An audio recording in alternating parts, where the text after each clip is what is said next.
Hey guys, today we're driving another 2023 Lexus IS 350 F Sport all-wheel drive. This car has every conceivable option from Lexus, I believe.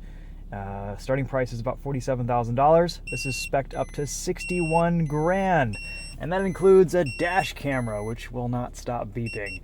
So we're just gonna turn that off. But pretty cool spec with this Lexus IS. I've been really wanting to get you guys into a rear-wheel drive car and show you what that's like, but we keep getting all-wheel drive loans.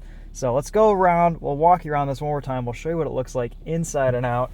I like this interior. The white looks really sharp, especially with the Grecian water blue on the exterior. Look at this spec, beautiful. And we even get the forged BBS 19-inch wheels, same wheels we had on a Lexus IS 500 a couple months ago. I've always been a big fan of the IS 350 ever since it came out in 2014. It's almost been 10 years at this point. You can go pick up these used for about $15,000, $20,000, $25,000 for a nice used example. And new, they're still selling them. It is one of my favorite sports sedans. It focuses a little bit more on comfort than some of the competition, less on sportiness, but it is still a fun car to drive, especially in rear-wheel drive form. Trunk space, it's enough. Really wide openings. You can fit a set of golf clubs back here. I assume that's exactly why it's this wide. 60/40 folding rear seats. You even get a compact spare tire down there. Look at that. Lexus has equipped this with a first aid kit, and we get trunk illumination back here at night. This really lights up the trunk space. It's quite nice. And then these Lexus and then IS 350 logos illuminate as well. We also get a rear bumper applique so that when you're pulling your golf clubs out, you don't scratch this bumper right here. Nice little grab handle to close everything up. And then look at these two wings here. Love that. A compact sports sedan. Not a ton of room in this thing. Back seat's a little bit tight, but it's enough space. Let's turn on the headlights. Take a look at that rear LED light strip that came out with the refresh. This thing looks absolutely stunning at night when this is all you can see while following this car around. Pretty cool.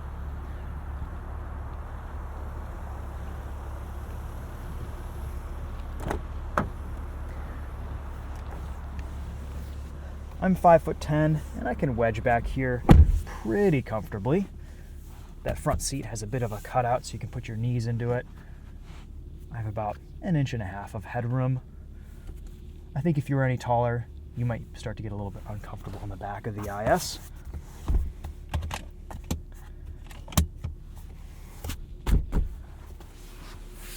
One of my favorite Lexus interiors. I know all of you are going to say this is dated and old and needs to be refreshed, but I don't know, guys. Look at all the physical buttons. It's a beautiful thing. And yes, maybe it does look a little bit too much like an airplane cockpit in here, but the quality of everything, the feel of everything, the just tactility of every button is so nice in this Lexus. I love the finishing on the center area. Everything is just right. It just feels about right. Ergonomically, this interior is really well designed, and I like that you don't have to go into the infotainment for really anything except for some initial settings and your CarPlay or Android Auto setup. All right, let's take a look at this 3.5 liter V6.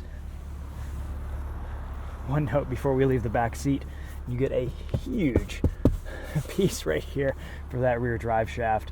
Not sure if that's a little bit larger with the all-wheel drive car or not. It's been so long since I've been in a rear-wheel drive car, but it might be tricky to fit a 5th passenger in this Lexus IS just because of the size of that hump.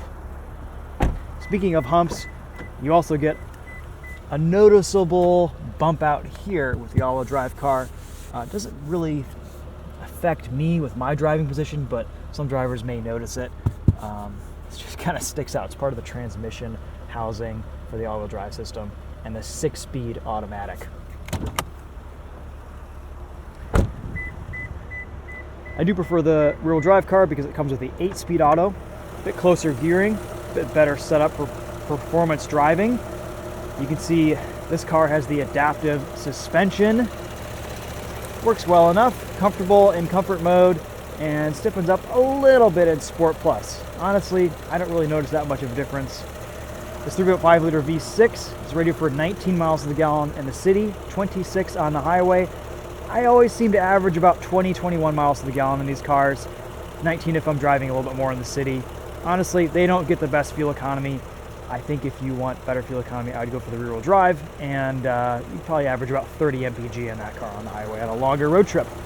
Great V6 though, sounds fantastic, makes good power, nice and linear, and yeah, fun little engine. Super reliable, been out forever. Just not the most fuel-efficient motor.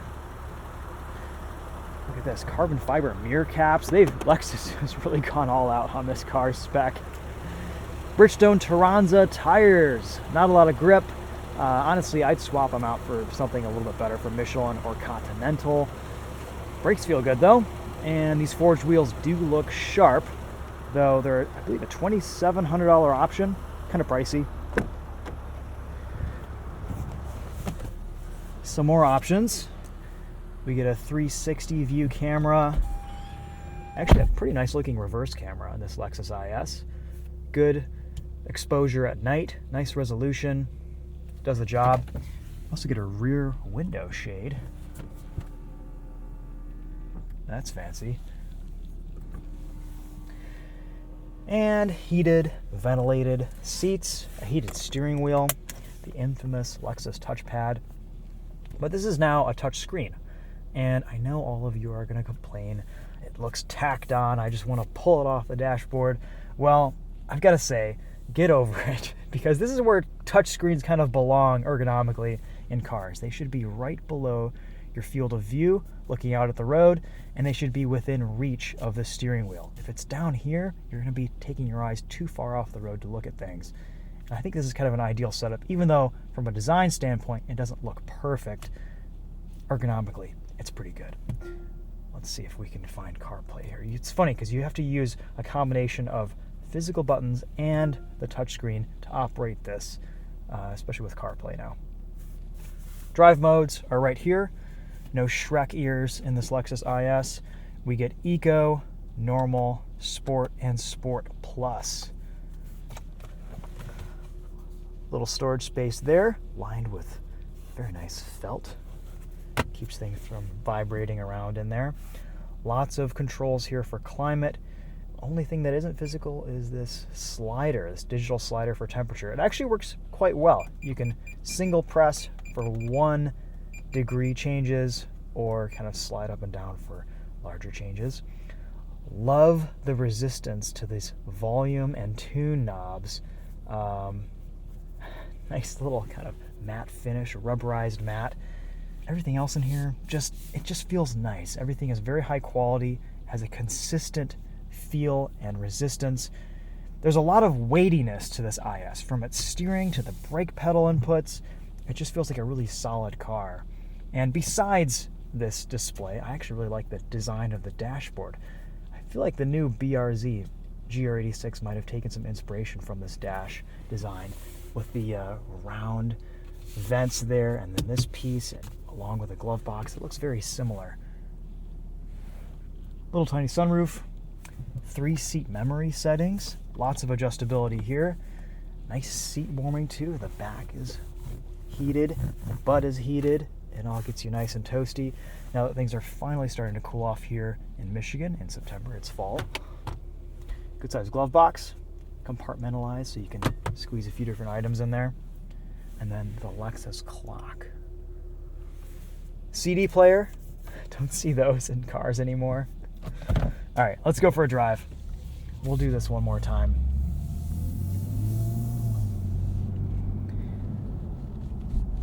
So it takes a few minutes for these transmissions to wake up in the IS. Even the 6-speed takes a bit. 8-speed especially so.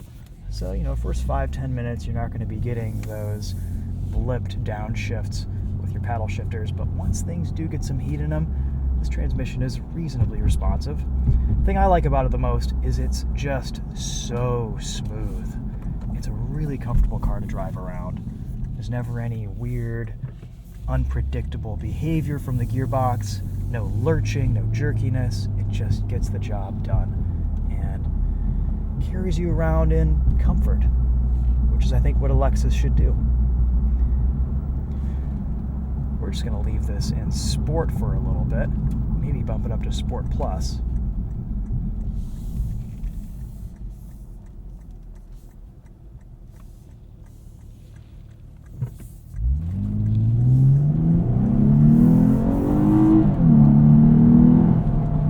Listen to that V6 sing. It does sound nice.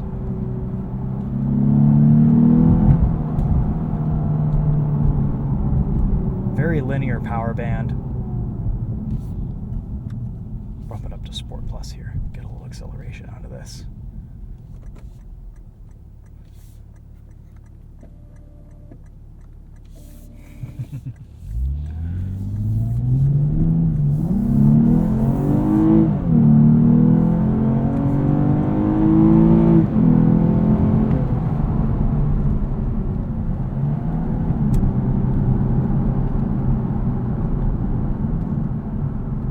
A little bit of safe understeer at the limit in this IS all-wheel drive. Probably held back a bit by the Bridgestone Turanza tires. And of course in Sport Plus mode, gearbox is a bit faster to shift. Honestly, even with the adaptive suspension, it's still kind of floaty in Sport Plus mode. It tends to control the vehicle's behavior a little bit better, sharpens things up a tad, but honestly, I don't think it makes that much of a difference having the adaptive suspension in these cars. It all feels about the same in my opinion. Sitting on the highway, 70 miles an hour, we can engage our cruise control, and I love that Lexus just has kept the classic Toyota Lexus cruise control stock. It works so well. And they've made it work with adaptive systems and steering assist. I don't know why in the new cars they've gotten rid of it. It was such a perfect way to operate cruise control. So easy, so seamless. And the new button layout is kind of a mess in my opinion. It just doesn't seem as intuitive. We have an 1800 watt Mark Levinson sound system in this Lexus IS. It sounds fantastic. Let's have a quick listen.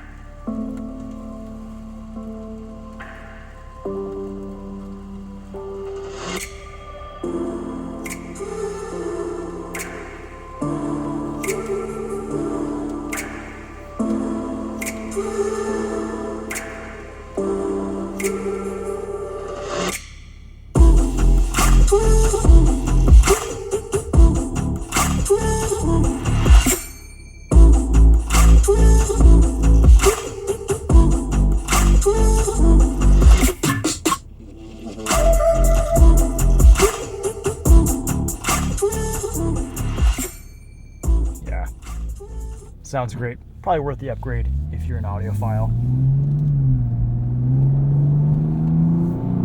Alright, let's try this one more time. Sport Plus, entrance ramp, manual mode. We'll downshift into second here. Super tall gearing.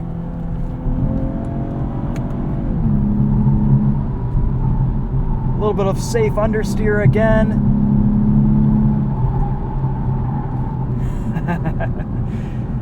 Yeah, you're not going to be able to get this IS all-wheel drive to play pretty much at all.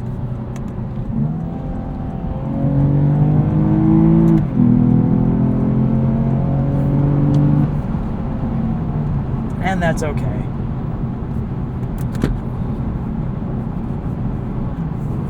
Love the material on the sunshade.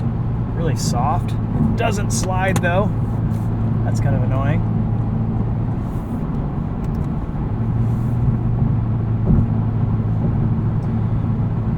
So, how can we sum up some thoughts on the Lexus IS 350 F Sport all-wheel drive?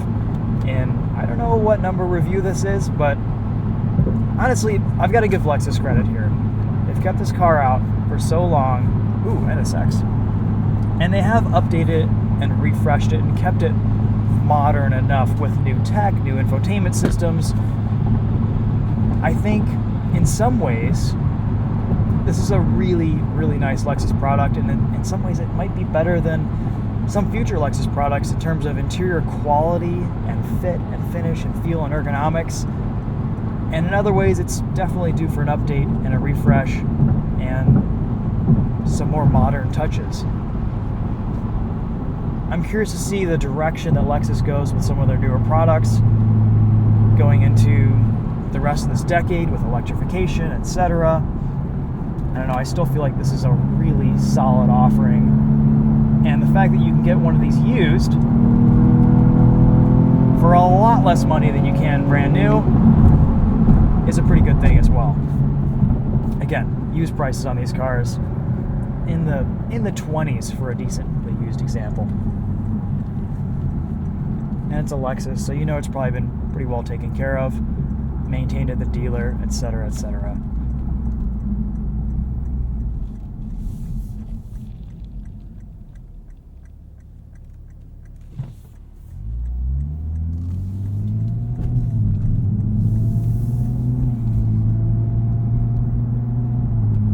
So, highlights here, really smooth, really comfortable. Kind of a surprise, I'm getting a little bit more exhaust tone out of this than I thought I would be getting. It's just a little bit louder of an exhaust than I was expecting. It's not droney, but it has a presence in a way that a lot of other modern cars just don't anymore. It balances out the engine sound from this 3.5-liter V6 nicely. I love all the inputs in this car. The only complaint is I think steering might be just a little bit too heavy in this all-wheel drive car, but it's a minor complaint. I've gotten used to it this week. Just at low-speed parking situations, sometimes I can't get a good enough grip on the wheel for how heavy the steering is. Everywhere else, though, it feels really nice.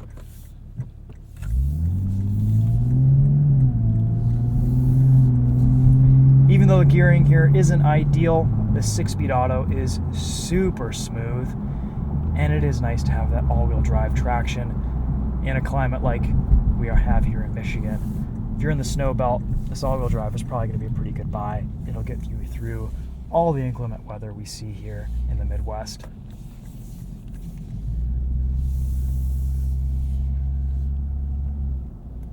Otherwise, you get a pretty nice package here with this IS.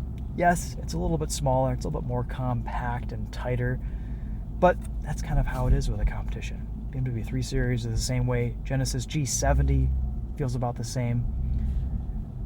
As a luxury, compact sport sedan, I still think this is relevant in 2023. If you want something that can last the next 20 years, it's probably one of the few cars in the category that will actually do it. So, anyway, some nice little elements here. Some things I like about this IS a lot, some things I don't quite like.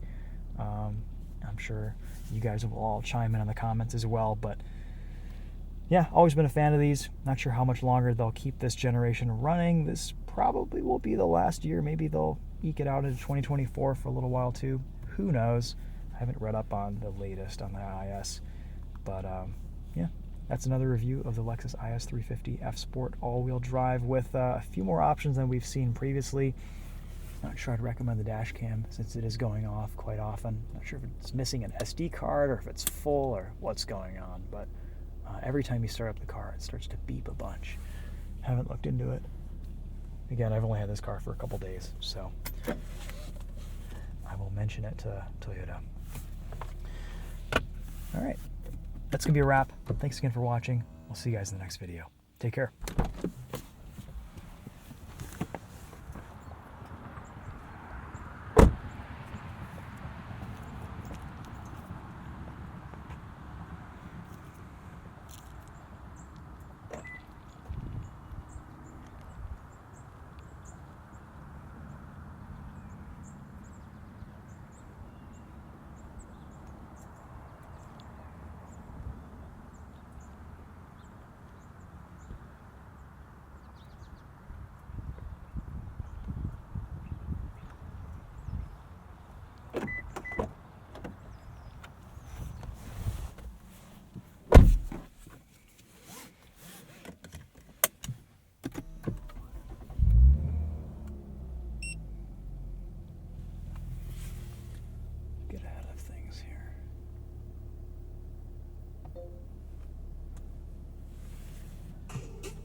I didn't mention in my review is you also get this active sound control slider down to the left, and it just enhances the engine sound from the V6.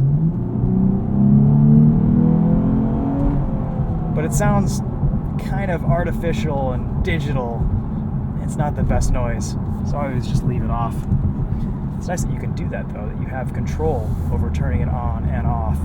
A lot of vehicles, it's either hidden deep in a menu, or you don't have control at all. You have to go into the dashboard and unplug something like you do in the GR86. But here they give you an actual physical button. And that's one of my favorite things about this IS, is there's just physical controls for everything in here.